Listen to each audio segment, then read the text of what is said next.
from the Fox 5 studios, this is Silver State Sports Live. It's game day. The college basketball crown has touched down in Las Vegas. Welcome into Silver State Sports Live. I'm Mike Davis. And I'm Mariah Janos. We're talking lots of ball on today's show with some special guests from the Crown Tournament joining us. Plus, our very own Vince Sapienza has the latest on Fernando Mendoza's pro day. And the Golden Knights gearing up for Game 2 under John Tortorella.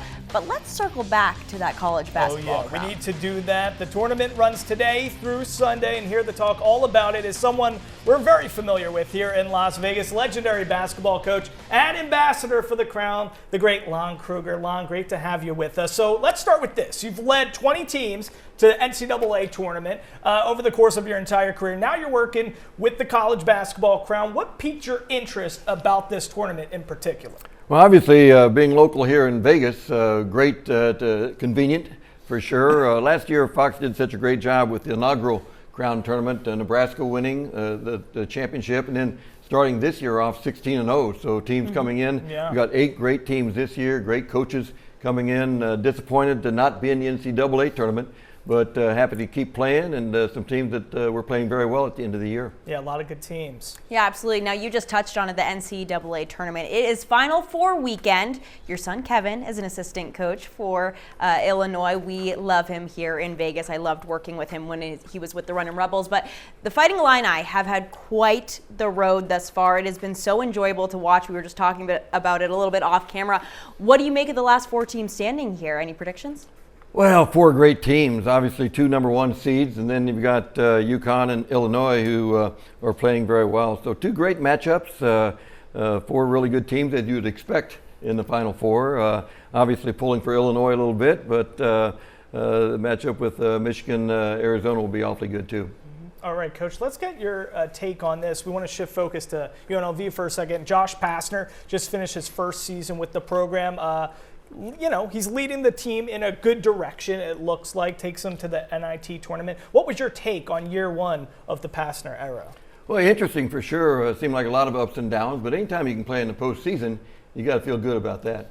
Okay, all right. You heard it there from Lon. Now, listen, I'm going to come over here and grab this baby. Heavy lifting. Don't hurt yourself. I'm going to try not to. My back might go out. Oh, my gosh. Here we go. Lon, we have the actual college basketball crown bracket here for you. So take a look at this.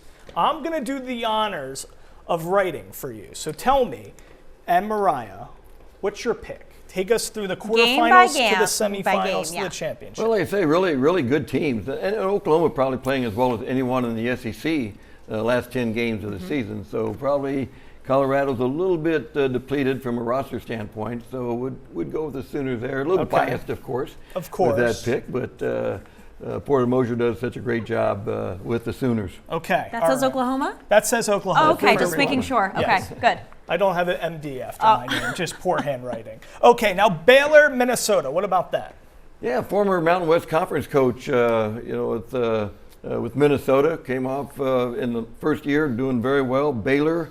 One of their assistant coaches is our first signee at Kansas State University, Steve Henson. Oh. So a little bit of a bias there as well, but I'm gonna go with Minnesota on this one. I think they'll be jacked up for it. Okay, there you go.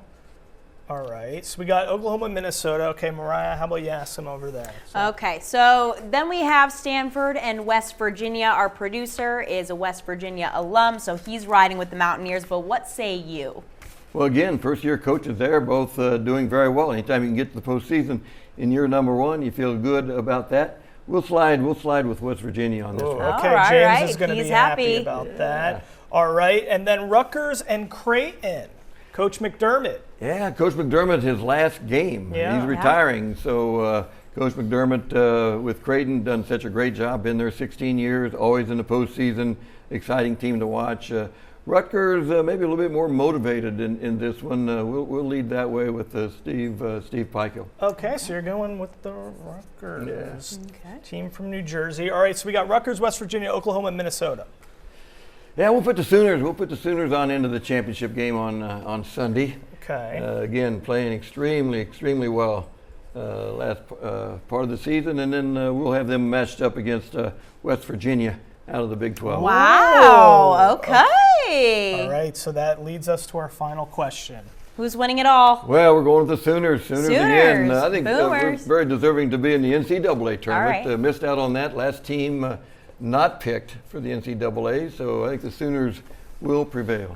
All right. What's funny is Rob Stone had Stanford winning Right. it all. Did they? He had probably a complete opposite bracket, but that's what makes these tournaments so fun, so unpredictable. We'll see what ends up happening. But all right, Lon's riding with starts Oklahoma. today through the 5th. Lon, thanks so much for being with us. And everybody at home, don't forget to enter our college basketball crown sweepstakes here at Fox 5 and the Silver State Sports and Entertainment Network. We're picking 4 winners. 2 will receive a family 4-pack of tickets to a semifinal game, and 2 will win a family 4-pack to the championship game. To enter and for complete rules, just visit fox5vegas.com under the contest tab. You definitely want to do that. All right, still to come on Silver State Sports Live, the Raiders' presumptive #1 overall pick had his pro day today. Coming up, Vince Sapienza is talking Mendoza and more.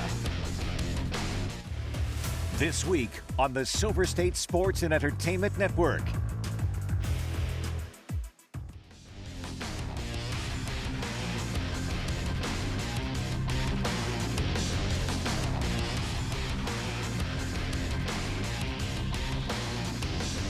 Your Triple SEN lineup is sponsored by AAA Roadside Assistance. Visit AAA today.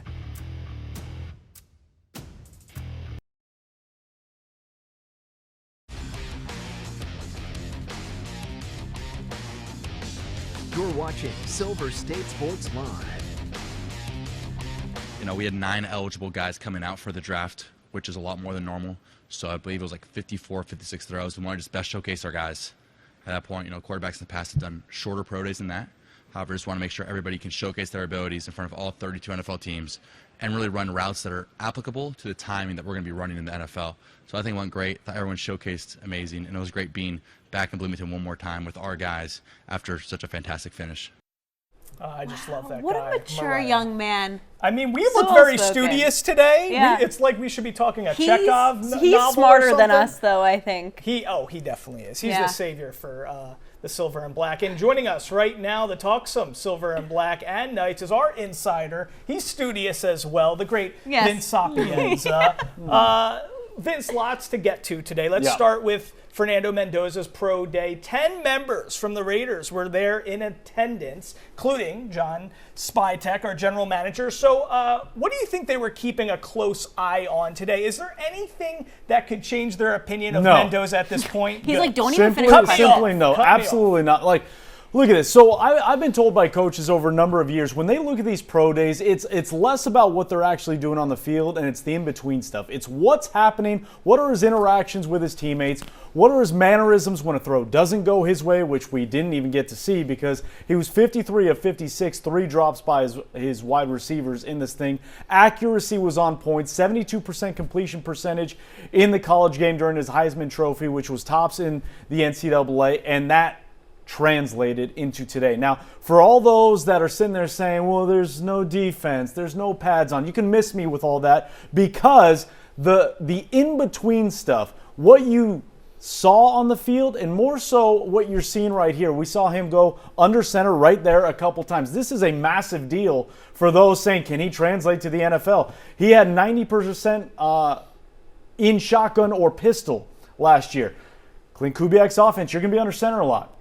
It may sound like a silly thing, but they had to see, can he do things under center? How fluid does he look rolling out, play action, dropping back? Things that are going to be asked of him in a Clint Kubiak offense, a Rick Dennison offensive line where they run that wide 9 zone running scheme. So this was a big get. The other big thing, he weighed 11 pounds more than he did at the NFL Put on scouting some combine. muscle. Wow. Does this look like a guy that was eating hamburgers and ice cream at night? No, that's 11 pounds of muscle. That's 11 pounds getting ready for the national football game, getting ready to be hit by grown men with wives, with kids, with mortgages, and things of that nature looking to take his head off. Yeah. So when you Man. look at what he did, he checked every single box you could. And then he did what a good showman does in Las Vegas. He wowed the crowd one last time with a deep bomb to E.J. Williams, right in the money, right in the basket. It was a thing of beauty. Mariah, when you get hit by somebody with a mortgage, watch out. No, I know. I'm already scared. Wow, good for him, though. Okay, so yes, we've got Fernando Mendoza, a lot to talk about there, but there are other picks in this draft. So I want to move to the second-round pick. 36th overall, what do you think the Raiders do there? Man, I've had a lot of arguments about where the Raiders go from here. I think safety is a low-key big need for this team. Clint Kubiak on Tuesday at the NFL owners meetings talked about what he thought of the safety depth on his team, and he said, we need to get deeper. That is coach speak for saying, hey, I need some more guys back there. Now, obviously, people will look to the defensive tackle spot with Rob Leonard running a 3-4 defense. There's not really a true nose tackle, a guy that's just going to take up space and let those dogs behind him eat, and Nakobe Dean and Quay Walker. So D-tackle is a need. I think safety is a need, but the big polarizing position seems to be wide receiver. Do the Raiders need to go out and get a big-time X-wide receiver? Some will say yes.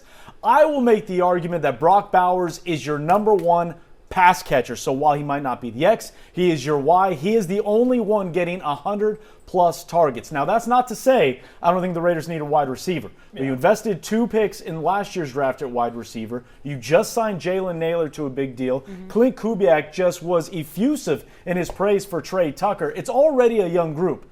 So you need to continue to build on the defensive side of things, like I said, in the secondary, probably a defensive tackle. But if one of those big-time X wide receivers that are prototypes for the NFL game do fall, I'm not going to be mad at it at the same time. But I mean, Vince, just because we're dressed like librarians today doesn't mean you can use words like effusive. Sorry.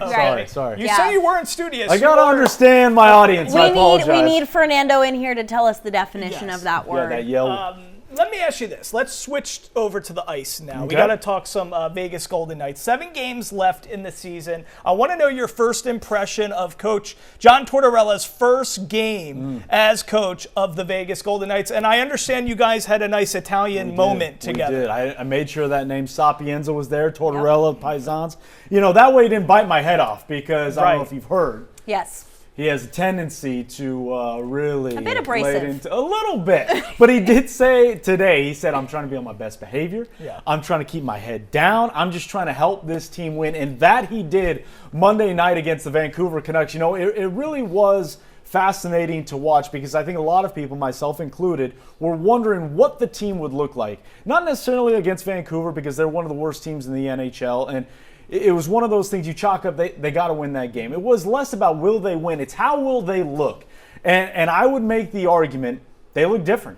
Their pace of play was ratcheted up, not just another notch, but a couple notches. The guys that are supposed to be physical were physical. And you saw guys like Jack Eichel who have, in recent weeks, really have been hanging out on the perimeter of the ice. Really kind of just been there. He was dynamic all throughout the ice, something we have not seen on the power play. He was moving around.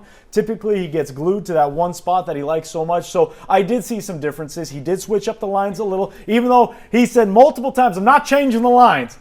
He probably changed it 5 minutes in. 5 minutes in. But it did look better. Now, you know, that's the spark, though. That's the jump start. You get the shock and awe of firing a Stanley Cup winning champion coach that brought a championship to Las Vegas. There's going to be a reaction from the team. Now, can you carry that over? What does that look like? Because he even said in that first period, we looked slow. We looked nervous. That second period where they scored 3 goals, it looked like a kind of team John Tortorella wanted to get into. Can they do that now from the jump? They'll get another opportunity Thursday against Calgary. Well, you talk about the sustainability of this recharge here with Torts behind the bench. Does this change your opinion on a postseason run for this team, or is it still too early, even though there's only 7 games left? You know, I'll be honest, my opinion has not changed of this team despite them going 19 wins in 27 games. This is, on paper, a Final Four team. And so anything less than that was going to be a failure. So looking at what they did, looking at how differently they did look on Monday night, I'm more optimistic now that we will see that come to fruition than maybe I did a week ago. Okay. I already love Tortellini. Let's see if I love Tortorella. Let's see what happens. a little sauce on there. Okay. Vince, thanks for being with us. Thank you, Vince. Coming up on Silver State Sports Live, the Raiders had 10 free agency signings, and we got to talk with one of them here in the building, talk about a full circle moment for him here in Vegas. We'll hear from Nakobe Dean when we return.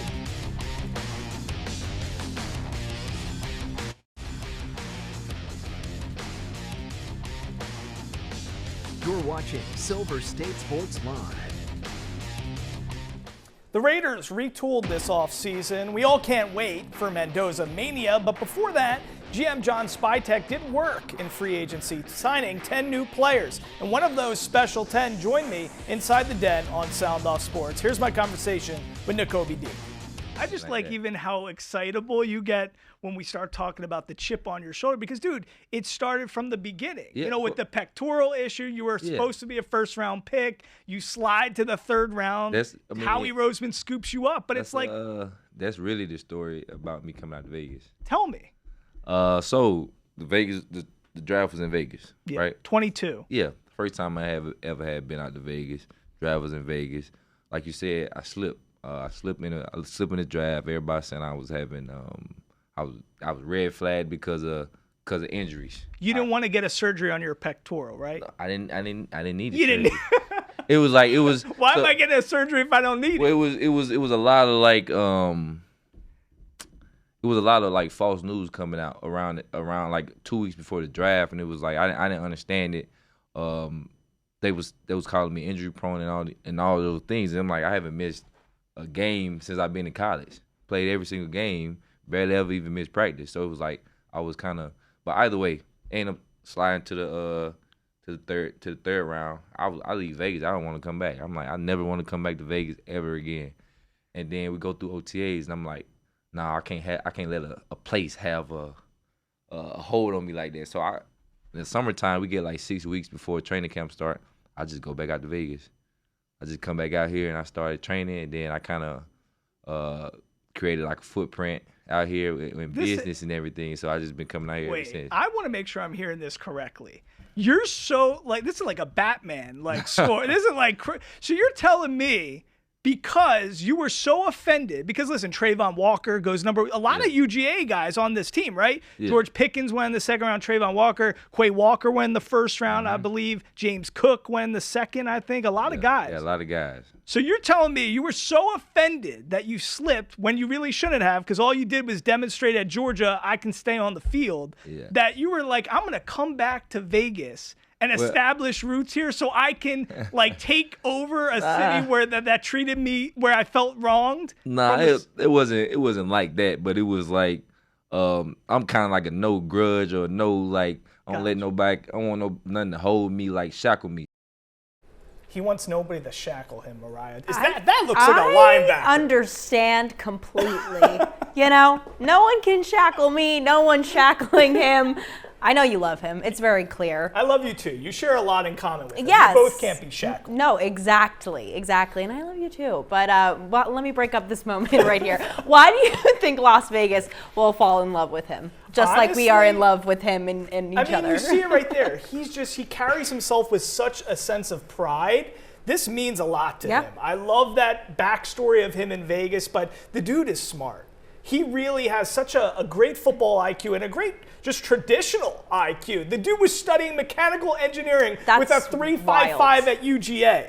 He's a perfect fit for Mendoza. Just his teammates, they can just share their brains. It's a team of intellectuals now. Seriously. I love it. We're going to love him. He's going to wear number 17. We can't wait for it. The Raiders, the smartest team in the league. Wow, we got a lot to look forward to this season. All right, moving on to the Diamond. The A's wrapped up their series in Atlanta today, losing 5-1 to the Braves. The bright spot, Shea Langoliers continued his hot streak, hitting a solo shot in the fourth, his fifth homer of the season. He currently leads the league in home runs. The 5 homers ties a record set by Gabby Hartnett in 1925 for the most by a primary catcher in his team's first 6 games of the season. And then how about Spider-Man Denzel Clark with the super casual highway robbery in the bottom of the 7th.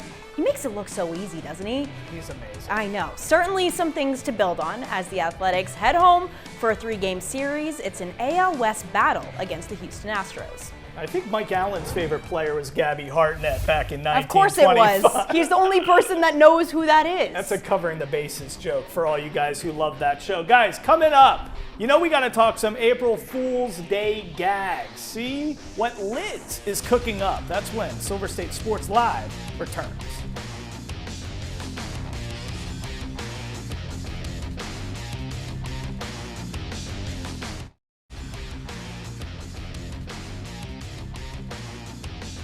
You're watching Silver State Sports Live. All right, of course, we're celebrating April Fool's Day here at Silver State Sports Live. And Mariah, perhaps the best April Fool's gag I saw this year is something editor Jess showed us in the back office. She always comes up clutch. So let's take a look at this one, guys. The hat company Lids trying to spice things up on April Fool's Day. As you see here, posting this cap to their social pages. The bandwagon fitted is what it's called. I love it. It's perfect for that dude, that bandwagon fan you have in your life. Maybe the guy at the coffee machine who roots for the Lakers, the Yankees, and the Patriots. It makes no sense. Well, this is perfect for him because it's interchangeable Velcro patches. So during the day, you could be a Dodgers fan, and at night, you could be a Yankees fan. I like it. I know there's plenty of people out there that could benefit from this. I think there's a lot of people at this station that could benefit. There's some people that show up in, an Austin Reeves jersey, and then the next day they're, in something like a Carolina Panthers Julius Peppers. Right. It makes no sense. Well, it's for those fans that are only fans of the players and not the actual teams. So when you're following LeBron on his journey across the country over the years, you can just swap out whatever the logo you need. What if you lose the Velcro patches and then you just have a Velcro and then you just have thing like stamp on your head? You find whatever Velcro you can and the world is your oyster. It's no longer an athletic hat. It could be for anything. Or if you go down to tie your shoes and then you're wearing the hat and then your head just gets stay stuck. Down there while you're there. I can't get my head up. I'm stuck because I got a We'll Velcro. just leave him I got there. a bandwagon Lids head. Yeah. So I can't get my head up. We'll see you guys tomorrow.